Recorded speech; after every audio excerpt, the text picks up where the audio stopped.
Hi guys, so I'm not here today, but I am going to leave this whole lesson in this video, so it's your responsibility to watch it and get the work done.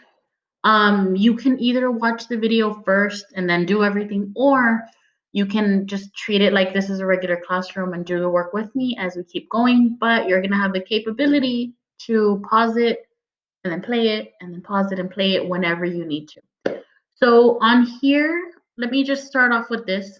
On this side, at the very top next to the X, click the restore down button, and this will show up. It kind of like splits your screen. Now, if you're watching me on a YouTube link, what you can do is you click and hold and just drag it over here. Okay, so it'll have me playing on one side or this video playing, and then it'll have your work over here, or vice versa. Okay, if it shows up big like this, well then just do the same thing. You click the restore down button in the middle, and you can adjust. You can make this bigger, you can make this smaller. If you click and hold along the side right here, when your cursor turns into like arrows. Okay, so that's just for you, your responsibility. Figure that part out. It will help you in the future, but practice with it. Okay, so we are going to be using the story Everybody Jumps, which is right here under classwork for both my class and for Mr. Salazar's. It's at the very top, Everybody Jump. Mine looks different from yours, so you're on slide number 1, not on slide 28, 29. So don't panic. There's only 2 slides. On Friday, we had finished going over all of the question mapping. We got all of this work done. You all are amazing. So now we are going to be working on the text mapping part. Okay, so we're going to do this together. Work with me. Just a few things. One more thing. On the mouse pad, one finger, if you move it around, it moves the cursor. 2 fingers moves the page. Be really careful and just try to do it gently, because if you do it fast, it switches over to like slides that you don't need, that we're not using. See? So let me return back over here. And same thing, on your keyboard at the bottom, bottom left corner, there's a button that says CTRL. That means control. So with one finger, you click control, and then like a few buttons next to it, there's a button that says Alt, A-L-T. Okay, where's my hand? You click, you're holding the control, you're holding the Alt, and then on the very top, find the plus sign. You click it. So 1, 2, 3. That means that you are zooming in on the slides. Okay? You can click it as many times, zoom in as much as you can. Now to zoom out, you just find the minus sign. So you click Control, Alt, minus, minus, minus. Practice, pause this video, practice it so that way you can zoom in fast, because when we do the benchmark, you already know how to use the keyboard and Google Slides. I'll wait. Okay. All right, so I'm gonna zoom in over here, and I am gonna look for any directions on my story, but I do not have any for this one. I just scroll over, I don't see anything, so I'm good. Next, I wanna be looking at the title. I need a purple outline for title. And if I see here, my title says Everybody Jump. Okay, and I'm just looking at the text, just the words, not the background pictures. I want to grab the outline, the border color. I'm going to turn this into a purple because that's what the title we need right here. That's the color we need. And I want to change the border weight to maybe like 3px.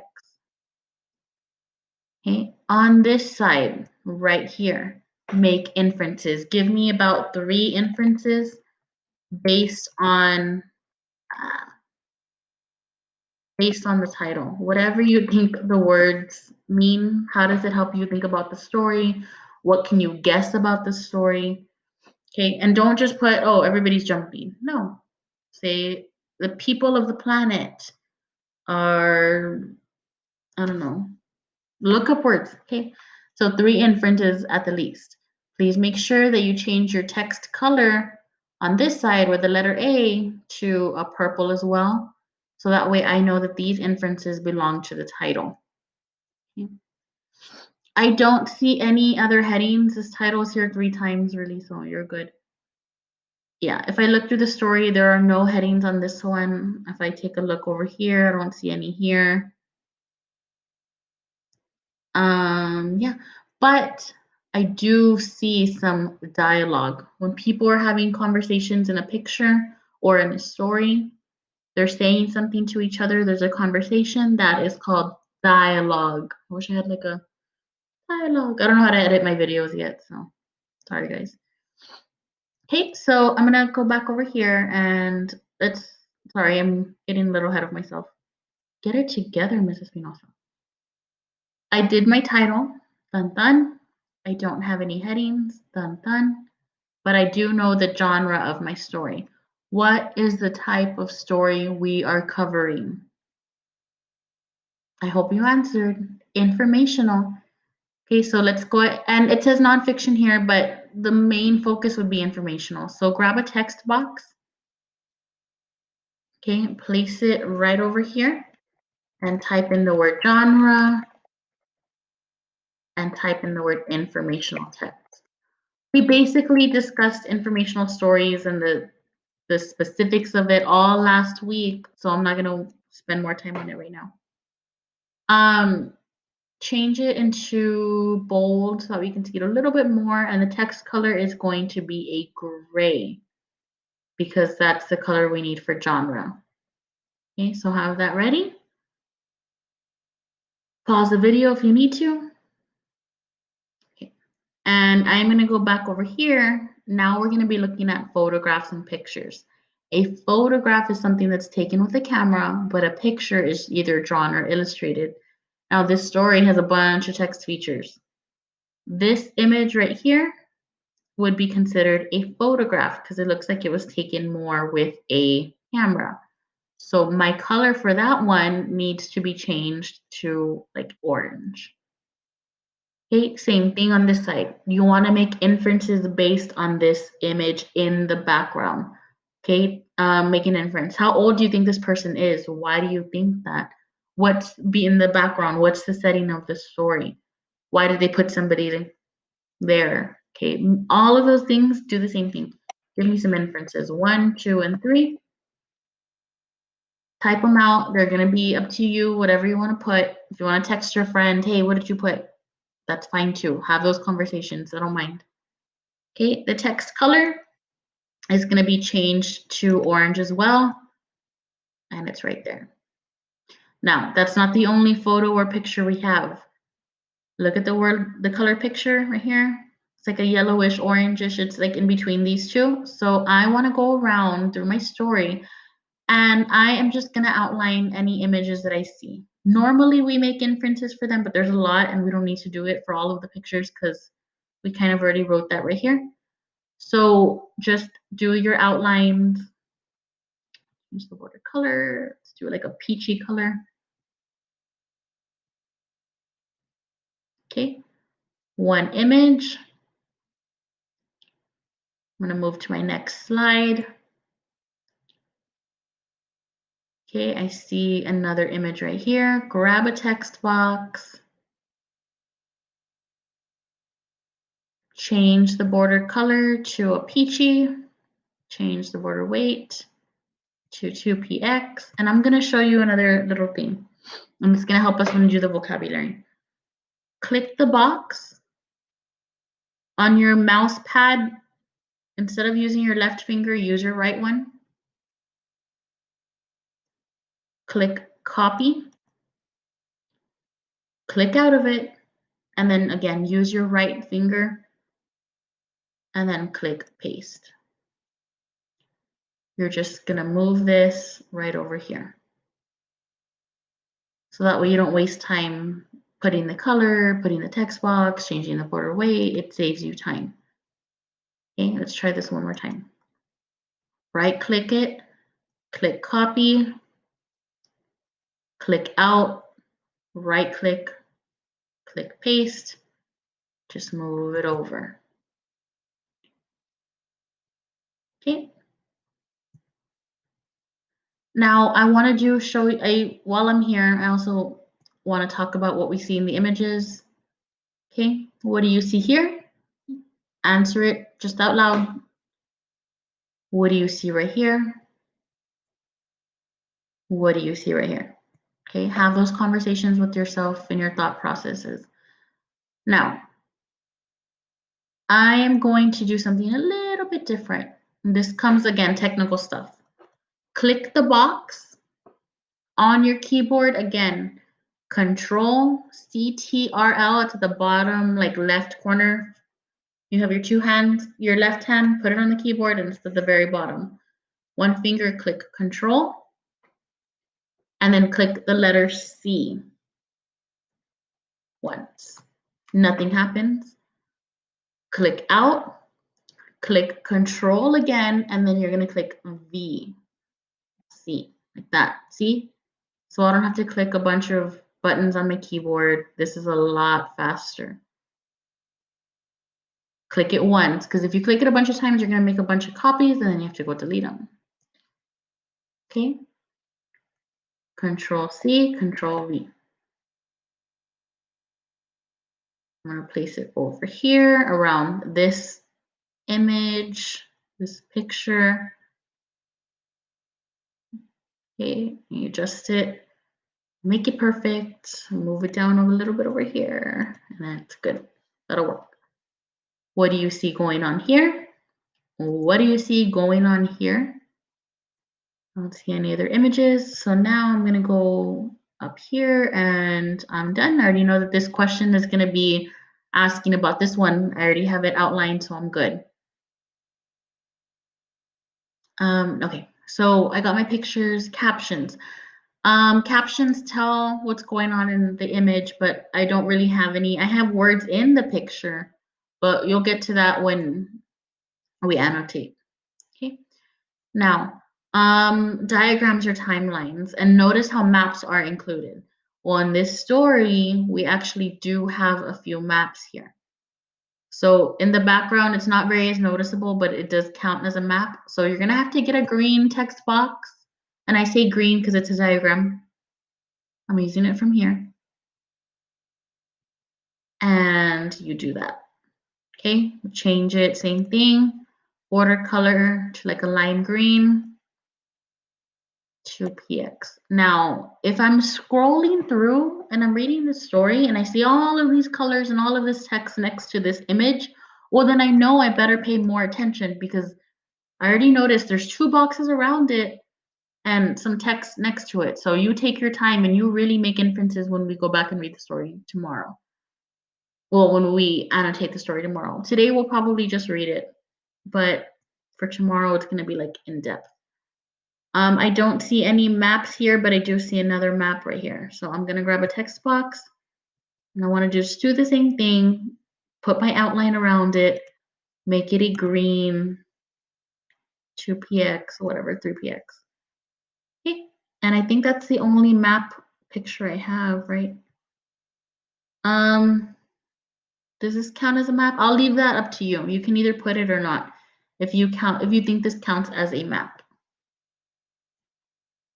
Okay, so now I'm gonna go over to my underlined vocabulary words, anything that's bolded in the story. And I'm gonna pay extra attention to those. Where do I see one? Okay, right here. Paragraph number 4, grab a text box, place it over right here under scenario, get the yellow, and change it to like 3px, something that you can see. Okay, you can adjust it, it's up to you. Scenario paragraph number 4, I am looking through and I don't see any there. I'm going to move to my next slides. I'm using 2 fingers to move my paper around. I see the word rigid and I see the word atoms. So let me grab a text box real quick. I want to change this to yellow as well. And 2 or 3px. I'll do 2 for today. I'm going to click it and I want to make a copy of it. Control C, Control V. as in volleyball. And I'm just using my keyboard again with the arrows to move this thing around to make my life easier. See? I don't see any other words right here. No vocabulary words. I'm gonna scroll. Okay, I see 2 right here. So I'm just gonna grab a text box again, make it yellow. Ring, ring, yellow. Okay, compatible. Control C, Control V, makes a copy of it, and I can use my arrows on my keyboard to place it right here perfectly.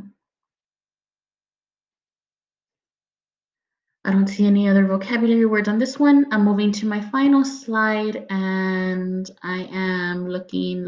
I see 1 word and I think that's it. So last one. Coalescing, paragraph number 18. You guys did the vocabulary words a few days ago, so I'm not too worried or concerned about that. You all are super smart. You all know it. Okay, so that's it. I think I'm done with the vocabulary. Last box, paragraphs. Luckily, we had already done, like if the question was asking about a paragraph or a picture below a paragraph, we already noticed it. I mean, sorry, we already annotated it with it. We already marked it. So question 2, we don't really have to do that for now. We're good. See? Yeah, we got that done. But there's 21 paragraphs, so be careful. We don't have any stanzas because this is not a poem.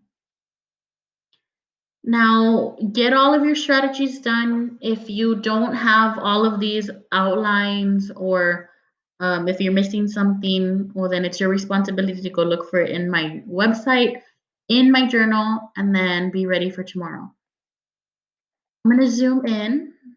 And I am just going to read the story once to you. You can replay it if you need to. You can read it on your own if you'd like to. But the goal is that by tomorrow's class, you've already heard the story once. So get it together. Okay, so this story is called Everybody Jump from What If by Randall Munroe. NonFiction 2014. Genre also informational text. Paragraph 1. What would happen if everyone on Earth stood as close to each other as they could and jumped? Everyone landing on the ground at the same instant. Thomas Bennett and many others. This is one of the most popular questions submitted to this blog. It's been examined before, including by a Science Blogs post and a Straight Dope article. They cover the kinematics pretty well.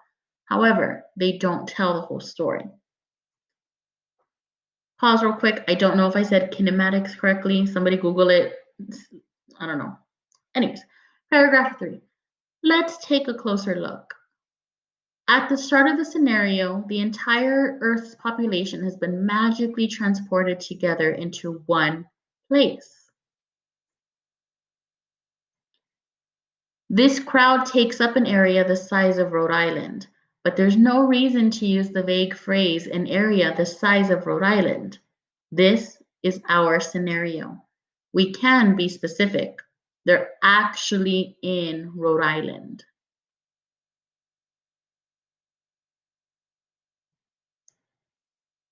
Paragraph number, where am I? Paragraph 6. At the stroke of noon, everyone jumps. As discussed elsewhere, it doesn't really affect the planet. Earth outweighs us by a factor of over 10 trillion. On average, we humans can vertically jump maybe half a meter on a good day. Even if the Earth were rigid and responded instantly, it would be pushed down by less than an atom's width. Next, everyone falls back to the ground. Technically, this delivers a lot of energy into the Earth, but it's spread out over a large enough area that it doesn't do much more than leave footprints in a lot of gardens. A slight pulse of pressure spreads through the North American continental crust and dissipates with little effect. The sound of all those feet hitting the ground creates a loud, drawn-out roar which lasts many seconds. Eventually, the air grows quiet. Seconds pass, everyone looks around.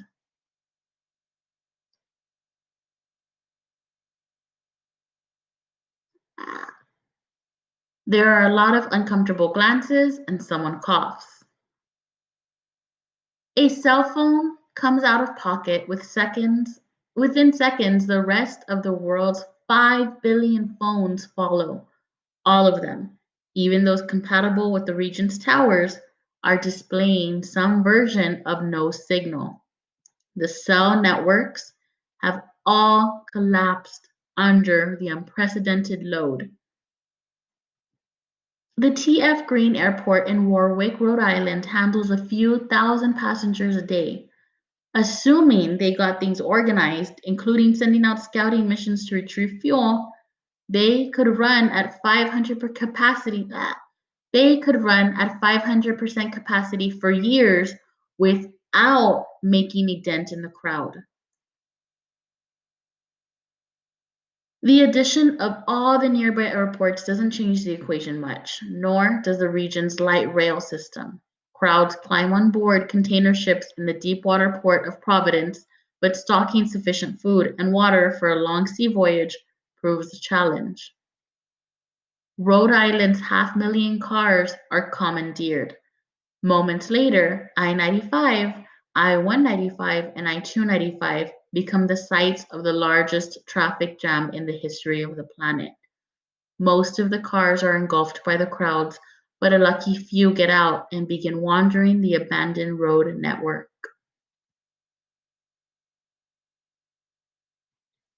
Paragraph 15. The addition of all the nearby airports doesn't change the equation much, nor does the region's light rail system.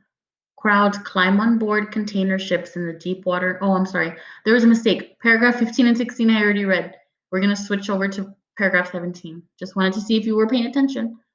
Some people make it past New York or Boston before running out of fuel.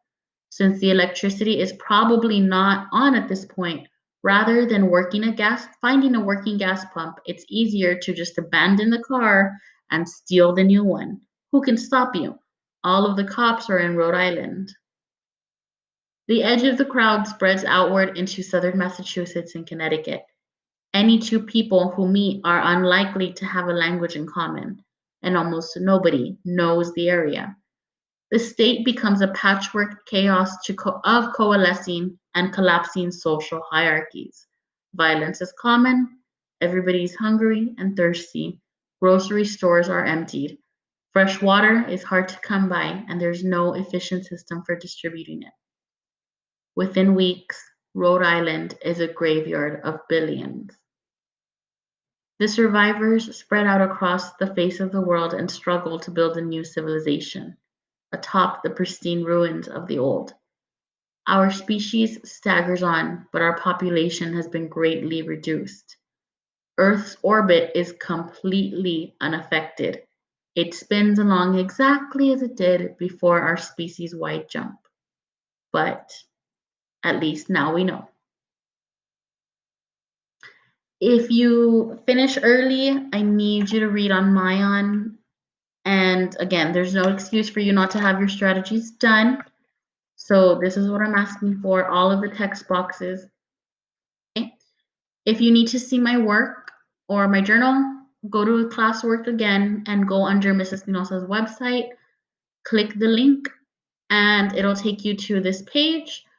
You go to 8th and 9th period, and then as soon as my Wi-Fi loads, you scroll down and you will find the slides right here. Okay, go to slide, I think it's like more of the last ones. Slide number 26. Oh, no, it's 27. 28.